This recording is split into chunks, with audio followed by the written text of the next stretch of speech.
Décimo podcast de Gorka Barredo. Y si en el anterior podcast hablamos sobre cuchillos, usos, materiales y demás cosas, hoy vamos a continuar esa sección y vamos a llevarlo al tema de menaje de cocina. Vamos a hacer una guía básica de qué debo tener en mi cocina. Y de receta, vamos a traer un pollo estilo Kentucky Fried Chicken. Es un pollo estilo Kentucky Fried Chicken, pero al estilo más bien Gorka Barredo. Un pollo que sorprende y que queda delicioso. Soy Gorka Barredo y seguro que me conoces de que has visto algún vídeo mío de cocina en Facebook o en YouTube. Más de 3 millones de seguidores en YouTube y más de 9 en Facebook. Es muy probable que de una u otra manera hayas visto alguno de mis vídeos de cocina. Y ahora me he animado con los podcasts. ¿Y sabes por qué? Porque me encanta la radio y porque mi voz, al final, os encanta también a vosotros. Venga, comenzamos. Pues bueno, ya lo he dicho un poco en la introducción. El otro día hablábamos de los cuchillos, qué tipos de cuchillos necesitamos y las características, materiales. Hoy quiero llevar esto a otro punto, al menaje básico de cocina. Por menaje me refiero un poco a todo, no exclusivamente, que también a sartenes y cazos, sino a otro tipo de elementos, tipo, pues, si necesitamos un termómetro, una espumadera, ¿qué debemos tener? Este tipo de cosas. Y hoy voy a clasificar esto algo similar a como clasifiqué los cuchillos del noveno podcast. Primero quiero hablar de las sartenes y los cazos, que creo que es un tema que puede derivar en mayores dudas y que también es un poquito más completo. Lo primero que vamos a hablar de esto, igual de los cuchillos, los materiales. Materiales de aquí, si en el otro día de los cuchillos hablábamos que había básicamente tres, que era acero al carbono, acero inoxidable y los cerámicos, aquí nos vamos a encontrar también con algunos que son en común con los cuchillos, pero con otro tipo de materiales extra, que cada uno de ellos tiene unas características muy diferenciadas con respecto a los demás. Por eso es muy importante tener en cuenta esta guía, que en realidad es básica, pero que cuando os la dé ya vais a ver que vais a tener todo más claro y vais a saber mejor qué tipo de material podéis comprar. Para ello, materiales. Aquí hay dos en común con respecto a los cuchillos. Tenemos el acero al carbono. El acero al carbono, como ya dijimos también con los cuchillos, y es en común, está hecho de dos elementos. Es la mezcla de hierro y carbono. Al igual que también en los cuchillos, cualquier sartén o cazo que esté hecho de este material es muy duradero y si lo cuidamos bien es todavía más duradero, es decir, es extra duradero. Pero, lo dicho, y está claro, si lo cuidamos bien, porque el acero al carbono se oxida. Entonces, a nada que, por ejemplo, en este caso ya olvidémonos del lavavajillas. Esto no nos sirve para meter el lavavajillas en ningún caso. Tendría que ser siempre a mano. Y siempre que lo limpiemos a mano hay que secarlo bien, bien, bien, porque si no, se oxida. Como punto positivo, uno de ellos, ya lo he dicho, es muy duradero. De los que más, el acero al carbono, no el inoxidable, que luego lo vamos a ver. Además de esto, se calienta muy rápido, más que el acero inoxidable también.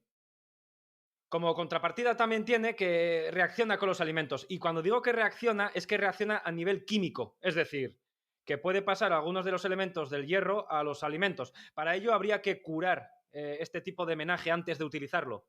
Curarlo es... lleva un proceso que podéis buscar mejor en internet para que no se nos vaya mucho el podcast de tiempo, pero lo voy a mencionar rápidamente. Es echarle aceite encima, calentarlo, dejarlo 4 minutos a temperatura fuerte, pero no demasiada, porque si no esto se quema, ¿no? O sea, calentarlo, tirar el aceite y volver a repetir hasta 4 veces. Después lo secamos bien, bien, bien y ya lo tenemos curado. Esto habría que hacerlo con cualquier elemento que esté hecho al acero al carbono. Yo, mi opinión personal con acero al carbono es que es un material muy bueno, muy duradero, que distribuye muy bien el calor, pero un poco, podemos decir, anticuado. Prefiero el acero inoxidable. El acero inoxidable, que es el segundo material también en común con los cuchillos, que hablamos el otro día, los elementos son los mismos, hierro y carbono, pero además se le añade otro elemento más, el cromo. El cromo es el que le hace y el que le convierte como inoxidable, por tanto no se oxida. Para empezar, podemos meterlo ya en el lavavajillas y esto para mí al menos es toda una ventaja. Claro, para mí porque yo cocino mucho y ensucio mucho y lavavajillas, yo en mi caso a veces pongo hasta 2 o 3 lavavajillas al día. O sea, haceos una idea. Pero bueno, aunque lo limpiemos a mano, si no lo secamos del todo, que con los de acero al carbono hay que secarlos, pero bien, bien secos, pues bueno, si se queda alguna gotita o algo, tampoco pasa nada. Otra ventaja que también tiene este tipo de aceros es que no reacciona con los alimentos. Por tanto, el curado que he mencionado antes con el acero al carbono, pues nos lo saltamos. No hace falta curar este tipo de menajes. Como contrapartida, pues no conduce tan bien el calor como el acero al carbono. Es decir, la conducción del calor es un poquito de menos calidad. Y esto es porque como se le añade cromo y pues evidentemente la concentración de hierro disminuye, el hierro tiene la capacidad de que distribuye muy bien el calor, pues claro, pues entonces perdemos aquí cierta conductividad del calor. Otra contrapartida, pero esta tiene fácil arreglo. Los alimentos tienden a pegarse mucho en el acero inoxidable, pero, a día de hoy la mayoría de ellos ya tienen revestimiento de teflón. Cuando vayamos a comprar uno, pues nos fijamos si es acero inoxidable que tenga revestimiento de teflón. Si no lo tiene, yo no lo recomiendo. Y si lo tiene, para mí son una de las mejores opciones de material, el acero inoxidable. Otro material muy interesante, que de hecho tan interesante que yo también tengo mucho homenaje de este material, el aluminio. ¿Qué ventajas nos da el aluminio? Pues la primera y más importante es que es un material muy barato y muy ligero. De hecho, es tan ligero que es la mejor opción si vamos a utilizar menaje para saltear. Por ejemplo, un wok que vamos a tener que estar cogiendo con la mano continuamente para saltear los alimentos que hay adentro, pues no lo vamos a hacer con hierro colado, que ahora vamos a hablar de él, que pesa mogollón, ¿no? Pues el aluminio es muy ligero y nos viene muy bien para los salteados. Una ventaja además que tiene es que se calienta muy rápidamente también. Pero claro, esto tiene su contrapartida y es que todo aquello que se calienta de forma muy rápida se enfría igual de rápido. Esta es un poco una contrapartida que tiene el aluminio. Pero bueno, a día de hoy con los fuegos de vitrocerámica, con la mayoría de ellos esto no es demasiado importante. O así lo considero yo. El siguiente, que ya lo he mencionado, pero bueno, esto es muy importante. El siguiente beneficio que tiene es que son baratos. El aluminio es un material muy barato. Otro material, el hierro colado. Ya he dicho algo sobre él. Es pesado y muy denso. Claro, hierro colado para hacer salteados, pues va a ser que no, porque nos vamos a dejar ahí la muñeca salteando los alimentos, ¿no? Pero el hierro colado es un material muy interesante para cierto homenaje porque tarda muchísimo en calentarse. ¿Qué dices? ¿Eso es una ventaja? Bueno, no, pero lo mismo que he dicho antes, si tarda mucho en calentarse, también tarda muchísimo en enfriarse. Y esto para ciertos estofados a baja temperatura, pues viene ideal. Claro, esto, la típica cazuela redondita con su tapa también de hierro, ahí te salen los mejores estofados. Además es que distribuye el calor muy bien, porque esto es puro hierro. Es puro hierro. Claro, es puro hierro. Esto no tiene ni carbono ni nada, es hierro colado, sin más. Puede estar forjado o no, pero no tiene ningún otro elemento. ¿Qué pasa con el hierro? Ya lo hemos dicho antes, que se oxida. Entonces, este hierro colado, cualquier elemento de hierro colado, hay que curarlo también. Esto es importante, hay que tenerlo en cuenta. Olvídate otra vez de lavavajillas y de todo esto que he dicho antes. Una ventaja muy buena que también tiene el hierro colado con respecto a todos los demás es que lo puedes meter al horno. Si quieres hacer un guiso en el horno, que se puede hacer, o si quieres hacer... Hace poco he subido en YouTube unos huevos turcos, que en el vídeo enseño cómo... Lo traeré al podcast seguramente dentro de poco. En el vídeo enseño cómo hacerlo, pero en la sartén. Pues estos huevos se pueden hacer perfectamente en el horno, pero tiene que ser en una cazuela de este material, de hierro colado o similar. Si metemos algo aquí de acero inoxidable o trans, nos lo cargamos. Y si tiene teflón, ni os cuenta. Entonces, hierro colado, un elemento, un material digno de tener en cuenta también. Y por último, y lo he puesto, lo voy a poner como último a propósito, porque para mí es el menos interesante, es el cobre.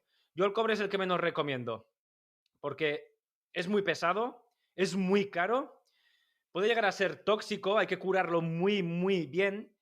Y bueno, hay otras opciones mejores. Sí que es verdad que distribuye el calor como nada es lo mejor que hay en cuanto a ese aspecto, pero también está un poco anticuado. Yo preferiría otras opciones. Además, insisto, puede llegar a ser hasta peligroso para la salud si no sabemos tratarlo bien. Como resumidas cuentas en cuanto a los materiales, ahora vamos a entrar en mayor vereda, pero resumidas cuentas en cuanto a los materiales, yo por mí, ya tienes aquí una guía básica de materiales, puedes escoger y puedes elegir, pero yo por mí, y esto es algo más personal, yo elijo el acero inoxidable y el aluminio. Lo demás, el hierro colado quizás, si nos gusta hacer una barbacoa en casa, o bueno, tenemos la opción de hacer barbacoa, o si vamos a meter algo en el horno así de forma continua, pues hierro colado también se podría hacer. Para hacer unos estofados, cosas así, pues también. Pero quitando esto, yo no contaría con mucho más. El acero al carbono está muy buen material, pero un poco anticuado y se oxida, y eso no me mola. Bien, dicho esto, vamos a empezar ya con la guía básica de lo que sí o sí yo creo que tienes que tener en casa. Ya lo dije también con los cuchillos, insisto aquí, cuando digo guía básica de lo que tienes que tener en casa, en casa, no a nivel profesional. En un restaurante esto sería otra cosa, habría que decir otra cosa, pero en casa esto yo siempre es para uso doméstico. Bien, sartenes y cazos. Para mí mínimo hay que tener siempre 3 cazos. Medidas, pues te voy a decir 3, pero son aproximadas. 20 centímetros, 18 centímetros y 16 centímetros. Estos son, más o menos, te hablo de memoria, pero son 4 litros, 3 litros y 2 litros respectivamente. Estas medidas y volúmenes que te doy son aproximados, es decir, no tienen por qué ser así, pueden ser 22, 20, 18 o 24, 22, 20.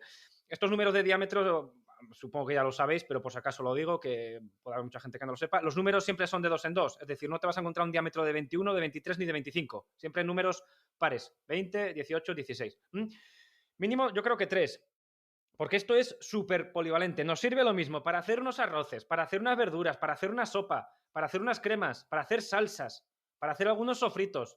Pero no solamente eso, sino si tienes alguno que tienes algún alimento ya hecho del día anterior, o si está sucio, o si tal, pues tienes otros para utilizar. Es decir, con uno estás un poco pillado. Mínimo yo creo que 3. Medidas que sean diferentes. Aproximadamente 20, 18, 16, 22, 20, 18, por ahí, pero que sean diferentes. Así puedes jugar más con el tamaño que créeme que lo echas de menos si no lo tienes. Es importante también que estos cazos los venden siempre, o sea, esto casi huelga decirlo, pero cerciórate bien de que efectivamente vienen con su tapa, porque la tapa, como no la tengas, la vas a echar mucho de menos. Entonces, esto siempre con tapa. Además de estos cazos, hay que tener mínimo una cazuela redonda más grande, también con su tapa. Y digo mínimo una, que si tienes 2, mejor. La cazuela más grande, es decir, si tenemos el cazo de mayor tamaño de 22 centímetros, para que esto no canibalice entre sí, por canibalizar me refiero a que no tengamos todo el mismo tamaño, que al final pues tenemos menos polivalencia en la cocina, pues que sea de 26, de 30, juega un poco con las medidas, pero yo creo que mínimo una cazuela, mejor si tenemos 2. Por supuesto, también con tapas. Por supuesto, esto nos sirve para cocer pasta, para estofar carne y para los usos anteriores que he dado antes, ¿no? También nos sirve, pues, si nos hemos quedado así los cazos que están sucios o lo que sea, pues para hacer un sofrito, para hacer una salsa, para lo mismo que antes, para hacer un arroz, etc. Además, sartenes. Mínimo, yo creo que menos que 3. Y como siempre, de diferentes tamaños. 20, 22, 24, 18, 20, 22, por ahí. Tampoco hace falta una sartén, salvo que seamos una familia muy numerosa, no nos hace una falta una sartén de 30 centímetros, porque vosotros imaginaos, para llenar eso de aceite, para hacer un sofrito, por ejemplo, lo que tenemos que echar ahí. Cuanto más pequeña sea la cazuela, menos aceite hay que echar y más saludable nos va a quedar la comida. Entonces no hace falta, insisto, salvo que seamos una familia numerosa, pero numerosa es de 8, o así, 8 personas. No necesitamos una sartén de 30 centímetros. Tamaño adecuado entre 20 y 26 como mucho ya. En las sartenes sí que es muy importante para mí que sean totalmente planas en el fondo, que sean llanas. Y esto lo digo porque hay algunas sartenes que están como un poquito ovaladas. A ver, la forma ovalada está muy bien si tenemos una estufa de gas o cosas así, está bien, porque va a coger el calor muy bien, pero como tengamos una vitro, las ovaladas la vamos a liar, porque el calor se va a concentrar en el centro, pero la parte externa de la sartén se va a quedar helada. Y lo vamos a notar después en la cocina. Entonces, si tenemos una de gas, no importa, puedes coger una que sea plana o que sea ovalada, da igual. Pero si tenemos inducción, mejor que sea totalmente plana. Así el calor se distribuye muchísimo mejor por toda la superficie de la sartén. Así que ten también esto en cuenta, que sean planas. Y bueno, con las sartenes poco más que decir. Ahora vamos a entrar un poquito en qué materiales podemos usar para cada una de ellas, según mi perspectiva, pero poquito más. Con esto ya tenemos un menaje muy básico. A partir de aquí podemos jugar con lo que a mí me gusta, ¿no? ¿Qué significa esto? Si a ti te gustan mucho los salteados de verduras, pues también te vendría bien un wok. O si a ti te gustan mucho las paellas, pues qué menos que comprarte una paella. Una paella, ya que estamos, que sea muy ancha. Y cuando digo muy ancha, yo me encuentro por ahí que te ponen paellas 30 centímetros de diámetro, 35 centímetros de diámetro y te ponen para 4. Para mí esas paellas son para 2. Ya sabemos que las paellas deben quedar el arroz con cerca de un dedo de grosor, más o menos, un dedo y medio, no más. Bueno, si tú coges una paella de 30 centímetros de grosor, de diámetro, perdón, y es para 2 personas, pues te queda justo un dedo. Pero es que si yo la hago para 4 en esos 35 centímetros de grosor, para mí me queda muy gruesa. Entonces yo a eso prefiero no hacer caso y una paella de 30-35 centímetros de diámetro para 2. Y con esto poco más. Materiales. Ya te da un poco la guía básica de los materiales anteriormente. Puedes jugar con ellos, pero para mí, yo sé que os gusta mucho escuchar mi opinión porque sabéis que sé y os mola, ¿no? Por eso me escucháis. Bueno, los cazos, si son de aluminio, mejor. Los cazos de aluminio se va a pegar un poco la comida, pero distribuye muy bien el calor y para mí es lo mejor. Vamos a ahorrar también de la factura de la luz, pero también pueden ser de acero inoxidable. Si encontramos de aluminio con teflón, que cuesta un poco más encontrar, no es como de acero inoxidable con teflón, que eso está chupado, pero aluminio con teflón cuesta un poco más. Si encontramos con aluminio y teflón, es lo ideal. Es lo ideal. Pero bueno, si no, también puedes coger de acero inoxidable, sin problemas. Sartenes, aquí puedes jugar con lo que quieras. Para mí las mejores son las de acero inoxidable, pero de aluminio que has visto y tal, con teflón y tal. Hombre, eso sí, con teflón importante las sartenes, ¿eh? Pero que has visto, pues también, ¿eh? Y luego, las cazuelas para hacer los estofados y estas cositas, pues depende. El acero inoxidable no fallas, es que ya lo habéis visto, os he dicho que para mí acero inoxidable y aluminio, lo he dicho antes. Pues con acero inoxidable no fallas, pero si de verdad te mola mucho con el hierro colado para hacer unos estofados fetén, porque a ti se te da muy bien hacer los estofados y te gusta mucho comer estofado y tal, pues ten en cuenta esta opción. Además también lo puedes meter en el horno, más polivalencia en la cocina. Es una opción a tener en cuenta, unas cazuelas de hierro colado. Y bueno, dicho el tema ya del menaje, vamos a entrar con otros utensilios básicos de cocina, más allá de las sartenes y de estas cosas que yo creo también que debes tener. Por ejemplo, pocas casas veo yo, cuando voy a casa de un amigo tal, pocos amigos veo yo que tengan una báscula para medir los ingredientes. Para mí es clave, una báscula digital. Mejor digital que no analógica, que las analógicas ya también están un poco anticuadas, creo yo, joder. Además que no son precisamente muy precisas, que digamos. A ver, yo funciono mucho por el ojímetro y la mayoría de la gente funcionamos así. Pero hay algunas medidas que hay que pesar sí o sí. Por ejemplo, para hacer unas croquetas. Si tú quieres hacer unas croquetas que te queden cremosas, que te queden ricas, que no queden tampoco muy duras, pero no lo suficientemente blandas que luego no hay un dios que las vole. Bueno, pues hay que medirlo. 90 gramos de harina, 90 gramos de mantequilla y 1 litro de leche. Y como le eches en vez de 90 gramos de harina, le eches 100 gramos de harina, ya te cambia totalmente la croqueta. Y si te vas a 150, ni te quiero contar. Te va a quedar dura, dura, dura. Hay que pesarlo. Y como esto, muchas otras cosas. ¿Te sabes aquella de que, joder, haces arroz para una persona y me sale para un regimiento entero? Nos ha pasado a todos. Esto pasa porque el arroz engaña mucho, lo ves enano, pero luego crece mogollón con el agua, claro. Y si lo pesas, no te equivocas. Una ración para una persona suelen ser 100 gramos. Pues tienes la báscula, lo pesas y ya está, 100 gramos. Entonces, una báscula digital para mí es totalmente indispensable. Aparte, más cositas. Un rallador. Si es de metal, pues mejor, que los hay de plástico, pero es que no valen para nada. Un rallador de metal y de estos de 4 caras que son como que se ponen de pie. Pues de esos. Que sean anchos, así rayas más fácilmente. Unas varillas para mezclar pues, harina con cosas. Lo vamos a ver luego en el pollo. Para que nos van a venir muy bien unas varillas, pero para hacer un bizcocho, unas varillas de mano. Oye, si te quieres currar y quieres unas eléctricas, mejor, mejor, pero mínimo de mano. Una varilla de mano, además metálica, vale 3 euros. Y de buena calidad, porque si hablamos de una calidad un poco de poner en duda, vamos a decirlo así, pues te cuesta 30 céntimos. Entonces, una varilla no cuesta nada, no ocupa apenas espacio y nos viene muy bien. Un colador fino. Si en vez de uno puedes tener 3 de varios tamaños, mejor. Pero bueno, mínimo uno. ¿Para qué? Pues para colar, evidentemente, pero no solamente eso, sino también para tamizar. La típica función de tamiz que tiene el colador, como cuando en un vídeo que tengo del bizcocho, que lo voy a traer en breve, por cierto, que para tamizar la harina, pues utilizamos un colador, no nos hace falta un tamiz para nada. Es decir, con el colador tenemos doble función, la de colar y la de tamizar. Un escurridor de toda la vida con los agujeros más gruesos y más grandes, para escurrir sobre todo la pasta, pero no exclusivamente la pasta. En el podcast hace unos capítulos vimos cómo hacer un caldo. El caldo al final hay que escurrirlo muy bien, en el colador va a ser que no porque no nos caben todos los elementos. Necesitamos un escurridor. Después otros elementos, un cucharón para servir sopa, para salsear carnes grandes, también nos viene muy bien, de metal. Puede ser también de silicona, pero la silicona que aguante bien el calor, que no todas lo hacen. Si nos queremos asegurar, de metal. Una espumadera para retirar fritos, o para quitar espuma. También en el caldo, que lo vimos hace poco, que hay que quitarle la espuma, pues con una espumadera lo hacemos fenomenal.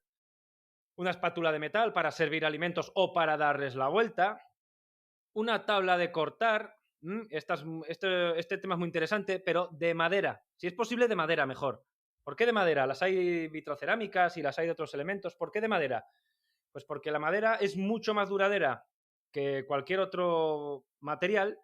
Y no solamente por eso, sino también porque es más higiénica. La madera contiene taninos de forma natural y los taninos destruyen a los microorganismos. Entonces, hay que limpiarla. A ver, seguro que conocéis muy bien la contaminación cruzada, que es cuando pones un ingrediente crudo y otro cocinado, ¿no? Pues contaminación cruzada. Pues eso hay que limpiarla bien, bien, bien, pero el tanino siempre ayuda a que esto sea un poquito más higiénico. Y esto lo conseguimos siempre con tablas de cortar de madera. Y luego también, evidentemente, hablando de madera, necesitamos una cuchara de madera para remover el sofrito. Las cucharas de madera, ahora ya no lo sé, pero antes estaban prohibidas en la hostelería para trabajar con ellas, pero si las limpiamos bien, absorben mucho los sabores y tienen cosas malas también, no lo va a negar, pero también contiene estos taninos y las convierten en un poquito más higiénicas desde ese punto de vista. Lo que pasa es que la cuchara de madera absorbe mucho los sabores, por eso están prohibidas, pero si las limpiamos bien entre uso y uso, no debería haber problema. Además de estos utensilios, hay otros que son opcionales, pero que yo recomiendo soberanamente. Y este es un pelador normal y corriente para pelar patatas. Incluso los hay de dos tipos, uno para pelar patatas que son lisos y otros que son como ondulados, que estos son para pelar pieles más duras como la del tomate. Pues si te quieres adquirir los dos, pues fenomenal. Además de esto, un termómetro de cocina.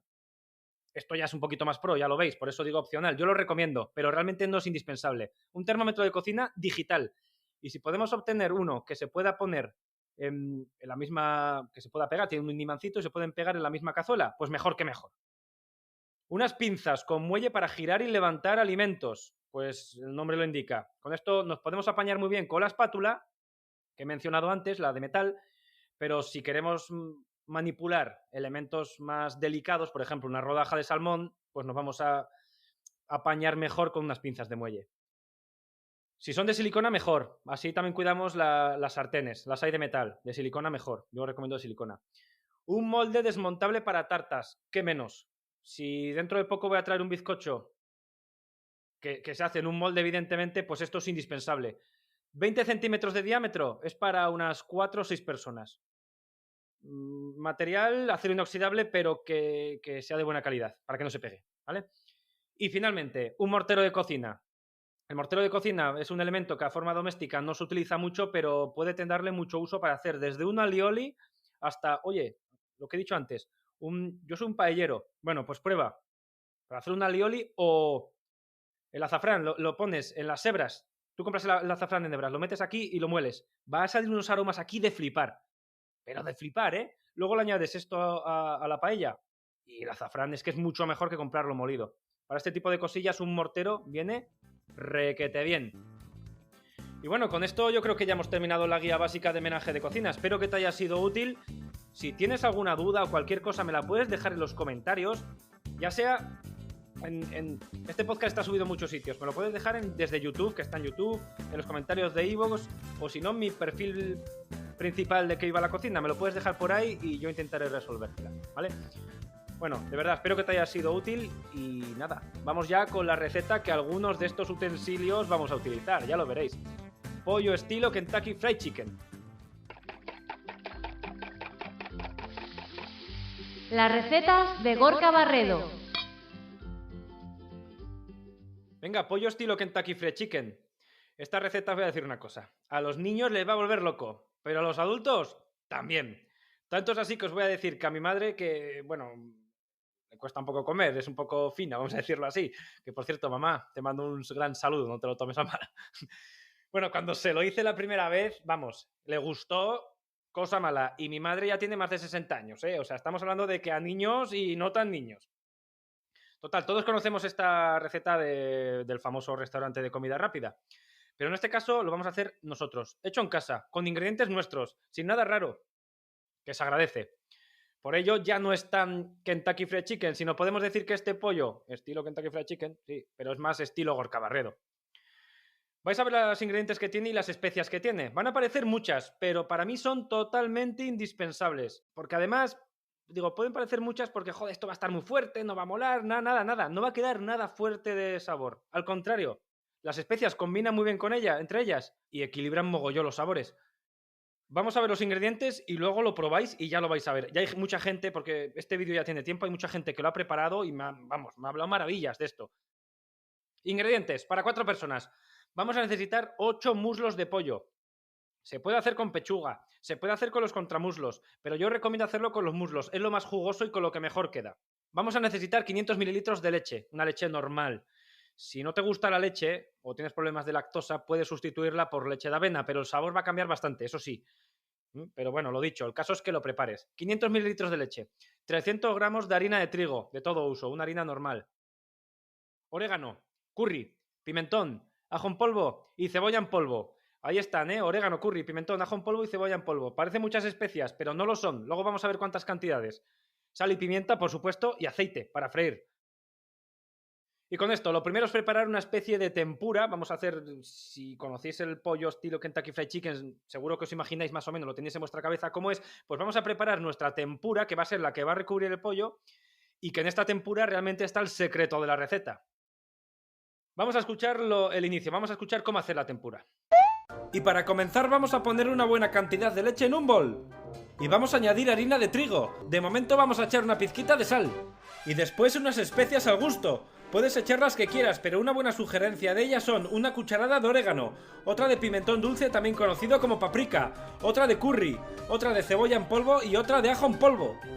Lo dicho, ya lo habéis escuchado, pueden parecer muchas especias, pero para nada. Con estas cantidades hemos echado, de momento, porque luego un poquito más tarde lo vamos a escuchar poco a poco, pero de momento vamos a echar una cucharada de cada una de las especias. Para la tempura tiene que quedar con cierto cuerpecito, tiene que quedar líquida pero con cierto cuerpecito. Las proporciones, ya las he dicho los ingredientes, pero lo voy a repetir porque es importante. Las proporciones son por cada 500 gramos de harina, unos 300 mililitros de leche. Es decir, un poquito más de la mitad de líquido, que en este caso la leche, que de harina. Al final tiene que quedar una tempura, como ya digo, líquida, pero con cierto cuerpecito. No obstante, y dicho esto, es mejor que tampoco te fíes mucho de las cantidades que te he dado, porque cada harina es un mundo. Y, por ejemplo, la harina de Mercadona no es igual ni de coña que la harina de Carrefour. O la de Eroski, o yo que sé, la que sea, Varía mogollón en la cantidad de las propiedades, en la cantidad de gluten, en la cantidad que tiene de hidrato de carbono. Varía en todo. Entonces, no va a absorber exactamente la misma cantidad de líquido. Por ello, es mejor que te fíes de lo que ves y de que te fíes de la densidad. ¿Y cómo sabemos cuál es la cantidad adecuada? Pues lo escuchamos. Una vez que hayamos echado todos estos ingredientes, los vamos a mezclar todos con una varilla hasta que nos quede una mezcla homogénea y sin un solo grumo. Una vez que la hayamos mezclado, ahora es cuando toca el truquito para saber si está lista. Lo que debe hacer la masa es pegarse un poquito a la varilla, pero enseguida caer. Si se pega en exceso a la varilla, lo que tenemos que hacer es echar un poquito más de leche, pero si por el contrario no se pega nada de nada, lo que debemos hacer es echar más harina. Ya lo habéis escuchado, entra al juego la varilla que hemos hablado antes, que nos vendría muy bien. Con la varilla hemos mezclado los ingredientes y lo que tiene que ocurrir es que esta tempura se pegue un poquito a la varilla, cuando la sacamos de la masa, de la tempura, que se pegue un poquito, pero que caiga enseguida, que caiga con una especie de hilito fino. Si cae así, buen asunto. Si se nos pega mucho a la varilla, después vamos a tener un pollo con un rebozado exterior muy, muy vasto, demasiado. No nos va a gustar y hasta duro, diría yo. Y si por el contrario no se pega absolutamente nada, pues vamos a tener un pollo sin tempura. No la va a absorber. Así que clave, que se pegue un poquito a la varilla, pero que caiga enseguida. Y dicho esto, o sea, tenlo en cuenta, fíjate más de lo que veas que de las cantidades. Yo doy unas cantidades estándares, pero fíjate de verdad de lo que veas. Ya tenemos la temperatura, ahora falta el pollo. Vamos a escuchar qué hacer con él y algunos trucos más para que este pollo nos quede perfecto. Para el pollo vamos a necesitar unos muslos, pero que tampoco sean demasiado vikingos, es decir, unos muslos pequeños o medianos, no muy grandes, porque si no después en la fritura nos van a quedar crudos. Muslos pequeños o medianos. Teniendo esto en cuenta que es muy importante, los vamos a salpimentar por sus dos caras. Y después los vamos a introducir en la mezcla de especias, leche y harina. Esta mezcla va a ser la cobertura que después recubrirá el pollo, y va a tener varias funciones. La obvia es que tendrá un rebozado exterior muy crujiente y sabroso, pero no va a ser la única. Aparte de eso, también mantendrá los jugos del pollo en el interior del muslo, al impedir que estos escapen. Como resultado, tendremos un pollo mucho más jugoso. Así que para lograr todo esto nos vamos a encargar de que el pollo quede bien recubierto de toda la mezcla. Y una vez que lo hayamos conseguido, vamos a meter todo esto en la nevera durante alrededor de 1 hora, aunque puede ser durante toda una noche entera si quieres. Así nos aseguramos de que el pollo absorba bien todos los sabores y que la masa se asiente bien. Bueno, ten en cuenta esto, que los muslos sean pequeños, para que después el calor penetre bien y se cocinen en el interior, porque como cojamos unos muslos grandes, pues lo más probable es que después nos queden crudos en el centro. Y el pollo crudo ya sabemos que molar no mola mucho. Entonces, muslos pequeñitos. Ventajas de esta receta. Pues que el pollo queda más jugoso en el interior, gracias a la tempura. Más allá de que sea también gracias a que hemos escogido muslos, que los muslos ya sabemos que son más jugosos de por sí. Pero gracias a la temperatura, gracias a la tempura, como evitamos que el calor después se evapore, cuando los vayamos a freír, como se queda encerrado dentro de la tempura, pues nos va a quedar todavía mucho más jugoso, aparte de crujiente. Bueno, total, que hemos metido el pollo en los muslos en esta tempura y vamos a dejarlo en la nevera guardado durante mínimo 1 hora. Tapado, eso sí, para que no haya aquí evaporaciones ni se nos reseque la masa. Y con todo esto hecho, vamos a preparar el rebozado exterior. Porque sí, este pollo, aparte de la tempura, tiene otro rebozado. Es como que tiene 2 rebozados. Mejor vamos a escucharlo. Pasado el tiempo y justo antes de la fritura, vamos a preparar el rebozado más exterior del pollo. Para ello vamos a poner harina en un plato. Y le vamos a añadir las mismas especias que habíamos puesto antes, pero en menor cantidad. Si antes iba por cucharadas, ahora irá por cucharaditas. Es decir, una cucharadita de orégano, otra de pimentón o paprika, otra de curry, otra de cebolla en polvo y otra de ajo en polvo. Después con un tenedor vamos a mezclar todos estos ingredientes hasta que esté todo bien integrado. Logrado esto, vamos a coger 1 a 1 cada muslo de pollo. Le vamos a quitar tan solo un poquito el exceso de masa, pero tampoco demasiado, que en la masa está la gracia. Y lo vamos a pasar en la mezcla de harina y especias, que se recubra bien por todas sus caras de ella. Bueno, aquí ya lo habéis escuchado, es como que estamos empanando pues un filete, ¿no? Por decirlo así, si se me permite el símil.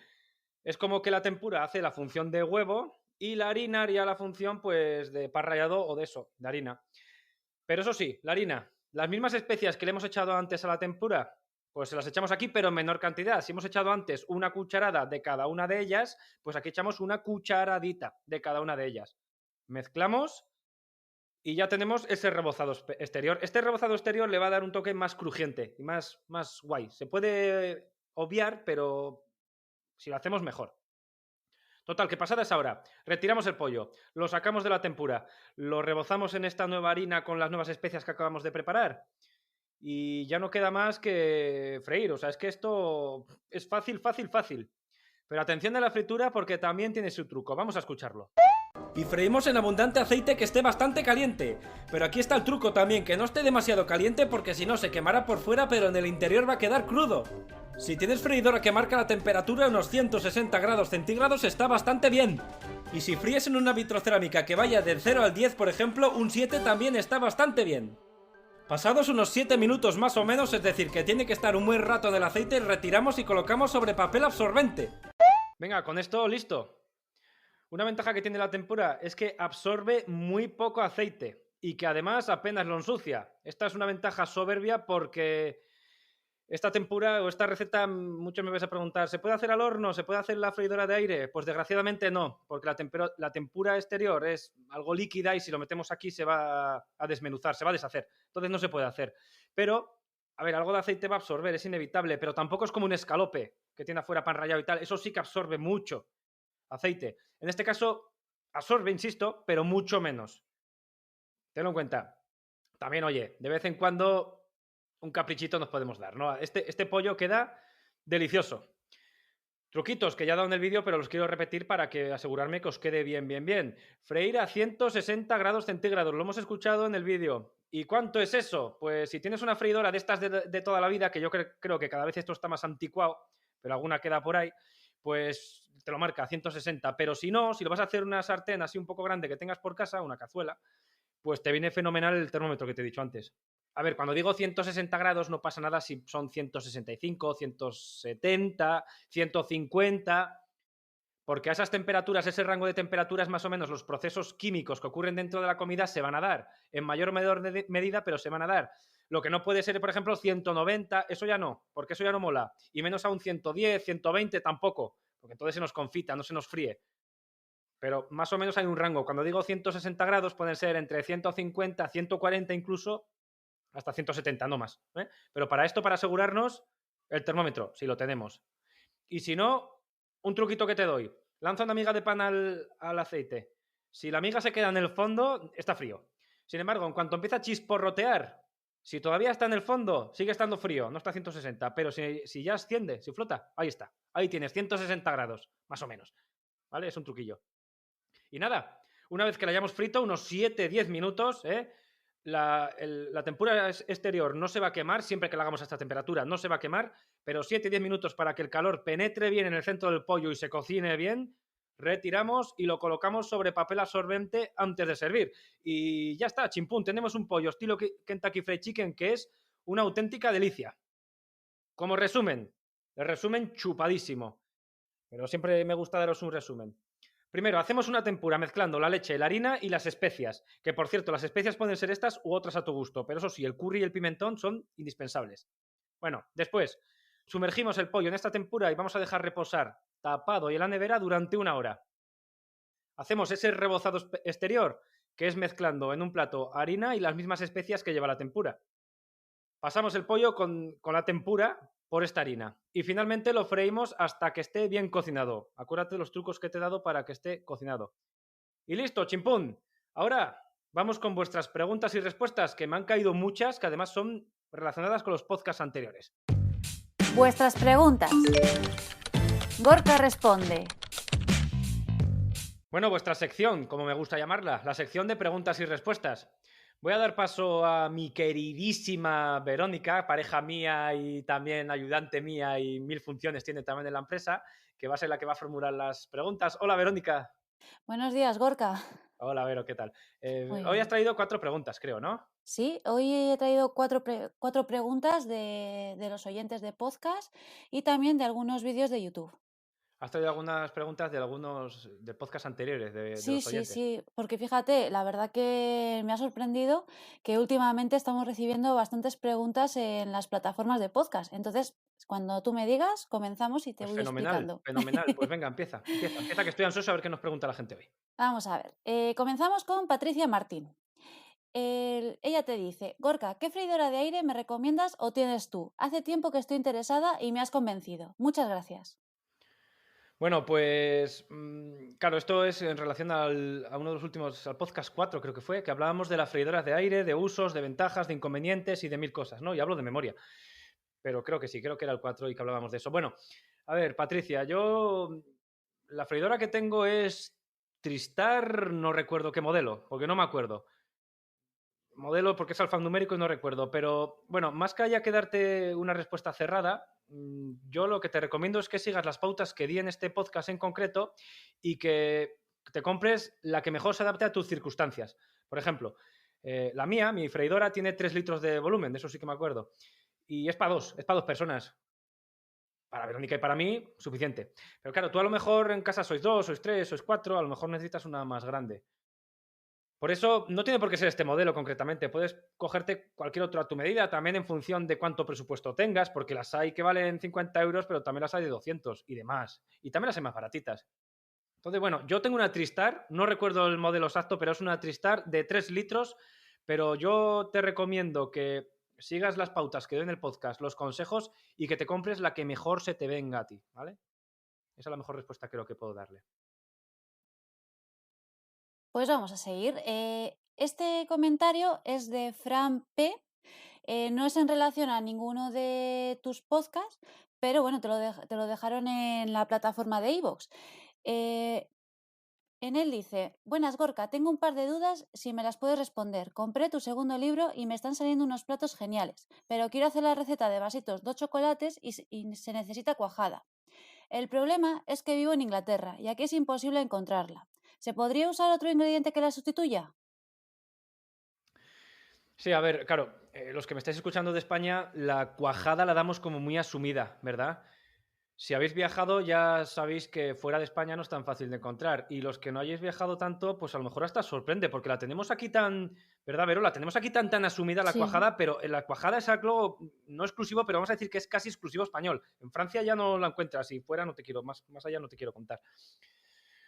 Bueno, pues sí, se puede sustituir. Y de hecho yo en mis vídeos, como ya me lo sé esto, sobre todo para Latinoamérica y demás países, que ya sabéis que tengo muchísimo público de allí, desde México hasta Argentina, bueno, pues yo sustituyo todo o doy la opción de sustituirlo por gelatina neutra.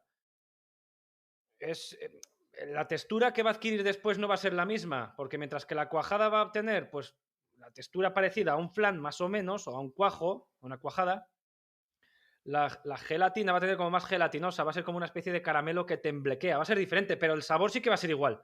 Entonces, fuera de España, la única solución así más lógica, porque se me ocurren otras cosas, pero ya se acerca mucho a la cocina molecular, con maltodestrinas y eso nada.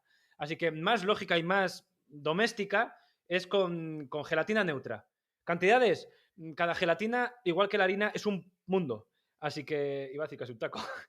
Así que sigue las cantidades que da el fabricante, pero con gelatina. Se puede sustituir por gelatina. Y esto te vale, vivas en Inglaterra o vivas en cualquier lado del mundo. Pero si vives en España, la cuajada es la mejor opción. Pues sí, la verdad que es una buena respuesta porque, bueno, a mí ya sabéis que me encanta realizar postres en casa y cuando en la época de la cuarentena que no había cuajada, sí que es verdad que utilicé en algunas ocasiones gelatina y el sabor, la verdad que no se nota, siendo neutra, eso sí, ¿no? Porque las tenemos de sabores, pero la neutra no se nota para nada en el sabor final del postre. Sí, claro. A ver, si vamos a hacer un postre de limón, pues se puede utilizar una gelatina con sabor limón, ¿no? Y si vamos a Ujú. hacer la tarta de queso, la típica New Yorker, que es fría y se hace con una base de galletas, seguro que Verónica sabe cuál es y seguro que Sí. la mayoría de la gente también sabe. Bueno, pues la cobertura de arriba, que suele llevar mermelada, si en vez de mermelada le ponemos gelatina de fresa, pues también nos sirve. Pero en este caso, que estamos hablando de unos vasitos que son de chocolate, pues no le vamos a poner una gelatina con sabor, una neutra y ya está. La Ujú. función de cuajar, coagular en este caso, que sería más preciso, pues la va a cumplir igualmente. Sí, y quedarían igual de deliciosos. Sí, sí. Además, Fran, era un comentario un poco más largo y Ah, decía, que hay y por más todavía, último, hay más, vea, vea, sí, vea. y por último, para la receta de mousse de chocolate con licor de crema, ¿se puede sustituir el licor de crema por algo diferente? Un saludo, que eres muy grande. Bueno, pues muchas gracias, Fran. A ver, se puede sustituir por licor de crema sin alcohol. Eso, si el problema viene por el alcohol, ¿no? Es que yo no bebo alcohol, no me gusta, o tengo mi pareja que está embarazada, o yo qué sé, o es para mi hijo, en fin, cada uno la razón que tenga, ¿no? Pues se puede sustituir por licor de crema sin alcohol, sin problema. Claro, ahora si lo sustituimos por otro ingrediente, entonces ya no son vasos de chocolate con crema, de licor, ¿no? Ese es el tema, sería ya unos vasitos de chocolate puro y duro. Pero bueno, si es por el tema del alcohol, simplemente un licor de crema sin alcohol y chimpún, arreglado. El sabor también, además, cada vez estas cosas, estos licores sin alcohol y tal, de sabor, cada vez los hacen mejor también. El sabor se parece más a lo genuino. Así que yo creo que esa es la mejor solución. Y si no, que lo haga directamente, como has dicho tú, una mousse de chocolate y lo único que tendría que seguir la misma receta y a la hora de cuando fundes el chocolate, en vez de añadir el Baileys o licor de crema y luego la nata, añadir, creo que eran unos 300 mililitros de nata, pues añade 350 y de este modo te saldrá la misma cantidad de mousse y el sabor, bueno, pues será más chocolateado, pero también está igual de delicioso. ¿Que lo quieres un poco más dulce? Pues cuando vayas en el mismo paso, cuando estás derritiendo el chocolate, añade una cucharada de azúcar y ya está, ya volverías a tener el sabor dulce. Sí, claro, porque el licor de crema hace la función de edulcorante. ¿No? Eso es. Esta receta en concreto, que está en el libro, en el segundo libro de que iba a la cocina, está ahí, la he sacado de ahí. Y esta receta que está hecha con 3 ingredientes, creo, pues Ujú. no tiene azúcar porque la crema de licor ya le da el toque dulce, ¿no? Pues aquí ya Exacto. sería añadirle el azúcar y tal, pero bueno, si no, ya no sería vasos de chocolate con licor de crema, ya sería vaso de chocolate a secas, ¿no? Sí, bueno, pero 3 ingredientes y sí, añadiendo también el sí, pero azúcar. la solución más fácil sería pues Sí. simplemente sustituirlo por licor de crema sin alcohol y chimpú. Y ahora vamos a ver los comentarios que te han dejado en YouTube. En el vídeo del pollo al ajillo, que es uno de los vídeos que más visitas estás teniendo, Nadia Hamed te dice: Gorka, eres un máquina. ¿Por qué podrías sustituir el vaso de vino? Bueno, esta pregunta es muy recurrente y hay muchas dudas con respecto a ello. Siempre me pasa mucho, mucho, mucho. Y de hecho, en los vídeos, ya cuando doy la receta, estoy empezando a dar la alternativa porque veo que pasa demasiado. Vaso de vino. Esta receta lleva un vaso de vino blanco, que viene muy bien además a la salsa al ajillo que tiene este pollo. Le viene, vamos, combina cosa buena. Se puede sustituir por un vaso de agua y un chorrito de vinagre blanco. Un chorrito de vinagre blanco no hace falta medirlo, pero aproximadamente serían 200 mililitros de agua, más o menos, y una cucharada de vinagre blanco. El sabor no va a ser el mismo, pero ni de broma va a ser el mismo, pero por lo menos ese toque ácido que le da el vino blanco, pues lo vamos a tener. Entonces se puede sustituir por esto. El tema también, un poco relacionado a lo anterior, si es por el alcohol, cuando añadamos aquí, porque esto va a entrar sofrito y aquí evaporación y va a haber herbores y va a haber aquí cosas muy interesantes y aromas muy ricos, pero también va a haber evaporación del alcohol. Entonces, si es por el alcohol, incluso para una embarazada valdría, no hay problema. El alcohol se va a evaporar absolutamente todo, todo. Así que por eso no hay problema. Pero bueno, si no, nos queda esa opción. Un vaso de agua con una cucharada de vinagre blanco, ¿vale? Y por lo menos el toque ácido lo contenemos igual. Y para terminar, vamos a viendo el vídeo de arroz con leche. Además, es un vídeo que presentaste en los anteriores podcasts. Tatiana te dice: ¿se puede usar arroz basmati? Arroz basmati en el arroz con leche. Bueno, a ver, creo que además fue en ese podcast, no me acuerdo si fue en el segundo o en el tercero, que hablamos del arroz con leche y hablamos de tipos de arroz, usos y variantes y, bueno, una guía bastante completa sobre arroces, ¿no? A ver, el arroz basmati tiene una peculiaridad, es que tiene como un sabor como muy dulce, muy de jazmín, muy de hierbas provenzales, bueno, no provenzales, sino más bien hierbas asiáticas, ¿no? Yo no lo veo, porque ese sabor que contiene de por sí este tipo de arroces no me casa con el arroz con leche. ¿Se puede usar? Por supuesto que se puede usar. Es decir, no significa que la receta no te vaya a salir o que el arroz vaya a quedar duro, o que se vaya a deshacer o que no vaya a quedar cremoso o estas cosas. Sí va a salir. Pero quizás la combinación de sabores no sea la más adecuada. Incluso puede que esté bueno, ¿eh? Pero digo que no es la más adecuada. ¿Cuál es la más adecuada? Un arroz más neutro, un arroz redondo, un arroz que no tenga apenas sabor. Ahora, dicho esto, si se quiere animar y lo quiere hacer, pues que lo haga, nos cuente y a lo mejor esta está bueno, ¿eh? Que no digo que no. Simplemente digo que no es la más adecuada, sin más. La verdad que tú con el arroz con leche, vamos, lo sabes perfectamente cuál es lo que mejor le va. Porque mira, hablando algunas veces con gente que nos conoce o me empiezan a conocer diciendo: anda, tú eres la pareja de Gorka Barredo, lo primero que me hablan es el arroz con leche. Y siempre lo dicen, que el arroz que utilizas, el arroz que aconsejas, es el mejor que le puede ir a esta receta. Es una Entonces, receta, sí, es una receta que me suelen decir mucho con ella, ¿verdad? En la calle y todo, el sí, arroz con leche y tal. A ver, es que el arroz con leche no es difícil de hacer, pero si sabes cómo hacerlo. Eso es como todo en la vida. Si alguien quiere escucharlo, que lo busquen que viva la cocina. En mi canal principal de YouTube está ahí. Pone arroz con leche que viva la cocina y le aparece. Y si no, en el podcast. En el podcast, lo que pasa es que no me acuerdo. No sé si es en el 2 o en el 3, pero si quieres indagar en los capítulos de los podcasts, ahí te viene el título y te va a poner podcast número tal, arroz con leche. Pues ahí lo tienes. Pero bueno, es una receta que si sabes hacerla bien queda maravillosa. Y voy a decir una cosa que a Verónica me va a fruncir el ceño, ya verás. Qué pena, Vero, que a ti no te gusta el arroz con leche, ¿verdad? Pero bueno, pero está deliciosa. Y no sé si tenemos alguna pregunta más ya. pues no tenemos ninguna pregunta. Vale. Bueno, pues nada.